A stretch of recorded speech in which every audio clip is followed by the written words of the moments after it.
Dear students, आज के इस लेक्चर के अंदर हम पढ़ेंगे chemical properties of alkali and alkaline earth metal. Basically आज की इस छोटी सी वीडियो के अंदर आपको मैं चाहे किसी भी ग्रुप की केमिकल प्रॉपर्टीज को आपको स्टडी करना हो तो उसके लिए केमिकल प्रॉपर्टीज को आपने लर्न कैसे करना, मतलब आपको कोई भी केमिकल प्रॉपर्टी रटने की ज़रूरत नहीं है, आपको बस एक कॉन्सेप्ट समझने की ज़रूरत है।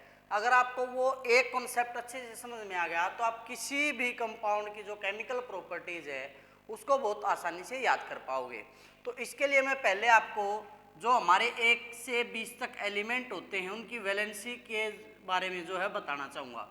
बेसिकली वैलेंसी क्या होती है, किसी की भी आउटरमोस्ट शेल के अंदर जितने इलेक्ट्रॉन होते हैं वो उतने ही दूसरे एटम्स के साथ कंबाइन कर सकता है, या फिर अपना ऑक्टेट कंप्लीट करने के लिए जितने इलेक्ट्रॉन की उसके पास कमी है उतने ही वो बॉन्ड बनाता है। अब अगर किसी एलिमेंट के पास में आउटर में, जैसे मैं बात करता हूँ हाइड्रोजन की, एटॉमिक नंबर 1 है तो इसकी वैलेंसी क्या है 1। अब ये क्या पूरा करना चाहती है अपना डुप्लेट, तो क्या करेगी ये अपना एक इलेक्ट्रॉन या तो किसी से लेगी तो इसके ऊपर क्या चार्ज हो गया -1। अगर कोई इससे ज़्यादा इलेक्ट्रोनेगेटिव आ गया तो उसको इलेक्ट्रॉन देगी यानी कि +1, और अगर ये अपने ही साथ जुड़ जाती है तो इसकी ऑक्सीडेशन स्टेट क्या होगी 0। तो बेसिकली आपको यहाँ पर देखो वैलेंसी 1 है लेकिन जो +1 है -1 है या 0 है ये क्या है भाई, इसकी ऑक्सीडेशन स्टेट है ना कि वैलेंसी। हीलियम जैसा कि आप जानते हो एटॉमिक नंबर 2 इसका डुप्लेट कंप्लीट है, लिथियम 2 and 1 एक इसकी वैलेंसी है। इसी तरह से मोस्टली अल्कली मेटल भाई एक इलेक्ट्रॉन लूज करके +1 शो करते हैं। बेरिलियम 2 2 2 इसकी वैलेंसी है +2 शो करता है। बोरोन 2 3 3 इसकी वैलेंसी है +3 शो करता है, लेकिन बोरोन मोस्टली जो है भाई +3 के बजाय कोवलेंट कंपाउंड की फॉर्मेशन ज़्यादा करता है। ठीक है, तो जो मेन कंपाउंड है इनके अंदर एक तो ऑक्सीजन आपको याद रखना है 2 और 6। अब ये ऑक्टेट के ज़्यादा क्लोज है, ऑक्टेट मतलब इसको 8 इलेक्ट्रॉन कंप्लीट करने में 2 की ज़रूरत है, तो इसकी जो ऑक्सीडेशन स्टेट हम क्या लेंगे -2। दूसरा क्या होते हैं भाई हमारे हेलोजन, हेलोजन में कौन आ गया भाई फ्लोरीन, क्लोरीन, ब्रोमीन, आयोडीन, इन सब के आउटर में 7 इलेक्ट्रॉन होते हैं। तो ऑक्टेट कंप्लीट करने के लिए इनको एक ज़रूरत है, तो इनके ऊपर कौन सा चार्ज होता है हमारा -1 चार्ज होता है। तो इसी प्रकार से भाई और सल्फर हो गया, मान लिया 16 होता है 2 8 and 6, तो 2 की ज़रूरत है इसको -2। ठीक है, तो बेसिकली अगर आप ये चार्ज याद करते हो तो आप किसी के साथ भी किसी की भी रिएक्शन को लिख सकते हो। मैं ये जो बता रहा हूँ रिएक्शन ये केवल अल्कली के लिए नहीं है, ये अल्कलाइन अर्थ मेटल्स के लिए भी हैं। अल्कली में अगर हम बात करें तो कौन कौन सी मेटल्स थे हमारे, lithium, sodium, potassium, rubidium, caesium और फ्रेंसियम। मतलब एक बात हमने पढ़ रखी है भाई ये क्या रहेंगे +1 +1 +1 +1 +1 +1, ये इनकी जो है ऑक्सीडेशन स्टेट है। बस अल्कलाइन में क्या हो जाएगा भाई, बेरिलियम, मैग्नीशियम, एल्यूमिनियम, बेटा मांगे, कार, सेंट्रो, बाप, रोया। तो यहाँ पर 2 2 +2 +2 +2 +2 +2 +2, मतलब बेसिकली जब ये जुड़ेंगे तो ऑक्सीडेशन स्टेट +1, ये जुड़ेंगे तो ऑक्सीडेशन स्टेट +2 है, बस इतना सा डिफरेंस है। जैसे मैं पहले केमिकल प्रॉपर्टी पढ़ता हूँ भाई रिएक्शन विद ऑक्सीजन की, हमने बात करनी है अल्कली मेटल्स की रिएक्शन की ऑक्सीजन के साथ और अल्कलाइन अर्थ मेटल की रिएक्शन ऑक्सीजन के साथ। मान लिया मैं सोडियम ले लेता हूँ भाई, तो क्या लिखेंगे Na+O2, क्या बनाएगा, पहले हम लिखेंगे NaO। ठीक है, अब एक बात तो हम पहले पढ़ चुके, चाहे अल्कलाइन मेटल्स हैं चाहे हमारे अल्कलाइन अर्थ मेटल्स हैं, वो क्या होते हैं हाईली रिएक्टिव। उसका रीज़न भी हम जानते हैं भाई, एक तो लो आयनाइजेशन एंथैल्पी और दूसरा जो है इनके आउटर शेल में एक इलेक्ट्रॉन है जिस वजह से उसको बहुत तेजी से लूज करते हैं स्टेबिलिटी लेने के लिए। ठीक है, तो यहाँ पर क्या है Na+1 है और ऑक्सीजन क्या है -2। अब याद रखना भाई कोई भी न्यूट्रल कंपाउंड जब आप बनाओगे तो उसमें हमेशा क्या होना चाहिए, पॉजिटिव नेगेटिव का जो जोड़ है वो 0 होना चाहिए। तो यहाँ पे +1 है ये -2, तो कितना बचा हमारा -1, तो मैं इसको कितने से मल्टीप्लाई कर दूंगा 2 से। अब 2 से मल्टीप्लाई करने से क्या होगा +2, ये -2 बैलेंस हो गया। अब आपको कोई भी दे दे यहाँ से तो आप जो है ये बनाएंगे। तो ऑक्सीजन के साथ कंबाइन होने से क्या बनता है हमारा ऑक्साइड, जब ऑक्सीजन किस फॉर्म में होती है -2। कई बार ऑक्सीजन -1 भी शो करती है, तो तब ये बनाती है अभी Na2O2 +1 और ऑक्सीजन के ऊपर -1। तो जब ऑक्सीजन पे चार्ज -1 होता है उसको क्या बोला जाता है पर ऑक्साइड। और अगर पोटासियम इसके साथ जुड़ जाता है तो ये बनाती है KO2। तो यहाँ पर ऑक्सीजन पे जो चार्ज आता है -½ आता है, तो ये क्या बनाती है सुपर ऑक्साइड। तो ये कुछ एक्सेप्शन है, अदरवाइज कोई भी मेटल हमारी वो क्या बनाएगी ऑक्साइड बनाएगी। अब अगर ऑक्सीजन की जो कॉम्बिनेशन है अल्कली की बजाय अल्कलाइन अर्थ मेटल के साथ, मान लिया मैं मैग्नीशियम के साथ करता हूँ, तो क्या लिखेंगे Mg+O2 क्या बनाएगा MgO। अब ऑक्सीजन हमारी 2 है यहाँ पे, पहले तो हम बैलेंसिंग देख लेते हैं, मैग्नीशियम +2 और ऑक्सीजन -2। तो चार्ज अगर हम देखेंगे सम 0 आ गया, तो इसलिए हमें ना या 2 लगाने की जरूरत ना 3 कुछ भी लगाने की जरूरत है, बस अब इसको बैलेंस कर देंगे। ऑक्सीजन 2 यहाँ पे 2 से मल्टीप्लाई कर दें, मैग्नीशियम 2 हो गए हमारे 2 से मल्टीप्लाई कर देंगे।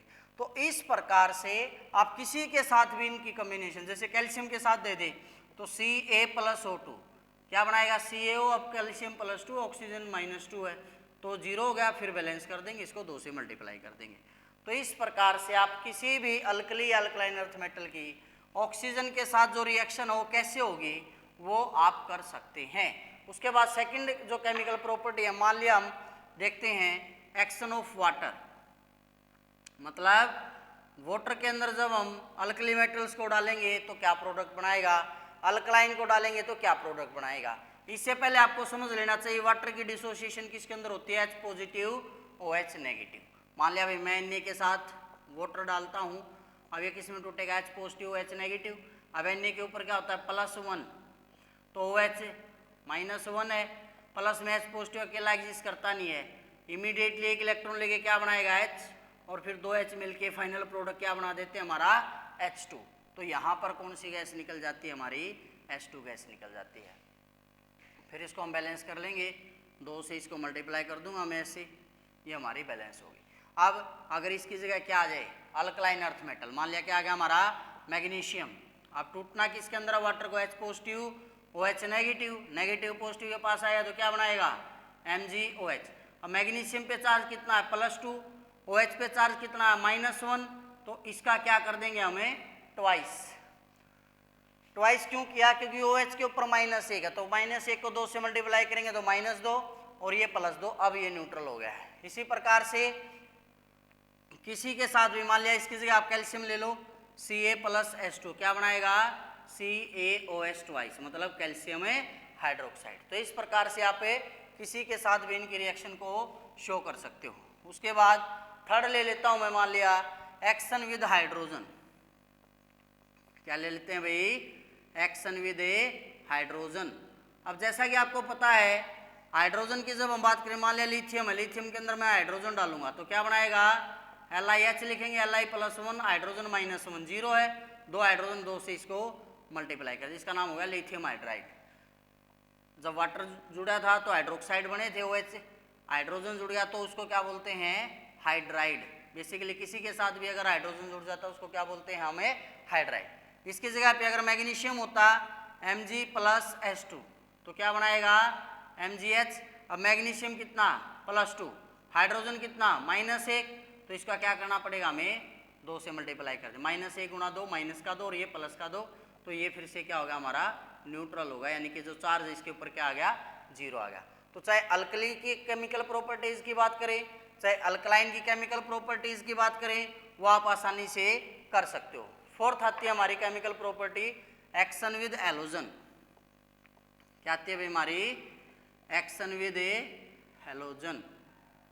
अब जब बात की जाती है हैलोजन की, मान लिया सोडियम है, क्या डाला हमने X2 तो क्या बनाएगा NaX। अब सोडियम +1 और हैलोजन -1 है, तो हैलोजन कितने थे हमारे 2 से मल्टीप्लाई करते हैं, सोडियम 2 हो गए 2 से मल्टीप्लाई। जैसे आपने बेस्ट एग्जांपल पढ़ा हुआ भी है 2Na+Cl2 तो क्या बनाता है 2NaCl। यहाँ पे किसी से क्यों मल्टीप्लाई नहीं किया, क्योंकि +1 -1 हमारा जो चार्ज हो क्या हो गया है 0 हो गया है। इसके बाद मान लिया इसकी जगह मैग्नीशियम रख दें तो Mg+Cl2, क्या आपने कभी भी नहीं सोचा कि कहीं पे NaCl लिख देते हैं, कहीं पे MgCl2 लिख देते हैं, क्योंकि मैग्नीशियम क्या होगा +2 Cl-2, इसको 2 से मल्टीप्लाई कर दें तो क्या बन गया हमारा MgCl2। तो इस प्रकार से क्या होगा हमारा action with A halogen. Clear है। उसके बाद फिफ्थ केमिकल प्रॉपर्टी आती है हमारी सोल्युबिलिटी इन मरकरी। क्या आती है? सोल्युबिलिटी इन मरकरी, कि मरकरी के अंदर अगर इनको डिसोल्व किया जाए तो क्या बनता है। बेसिकली जब भी मरकरी के साथ किसी कंपाउंड की फॉर्मेशन होती है तो उसके लिए एक स्पेशल वर्ड यूज किया जाता है भाई, अमलगम। मान लिया सोडियम के साथ लिख दें इसको NaHG, तो इसको क्या बोला जाएगा? Sodium amalgam. जब भी अमलगम की फॉर्मेशन होती है तो उसके अंदर जो ऑक्सीडेशन स्टेट है वो हम क्या लेते हैं भाई, उसके लिए 0 लेते हैं। और जो ये रिएक्शन होती है भाई वो जो होती है हाईली एक्सोथर्मिक होती हैं। तो इस प्रकार से भाई यहाँ पे केमिकल प्रॉपर्टी चाहे वो अल्कली मेटल्स की हो चाहे वो अल्कलाइन अर्थ मेटल्स की हो आसानी से कर सकते हो। अगर किसी रिएक्शन के अंदर आपकी कोई प्रॉब्लम रह जाती है तो आप कमेंट करके हमें बता सकते हो, उसका जो सॉल्यूशन होगा वो हम जल्दी से जल्दी आपको बताएंगे। अगर आपने चैनल को सब्सक्राइब नहीं किया तो कर ले, ताकि आगे आने वाले लेक्चर्स की नोटिफिकेशन आपको मिलती रहे। आज के लेक्चर के अंदर इतना ही। Thank you.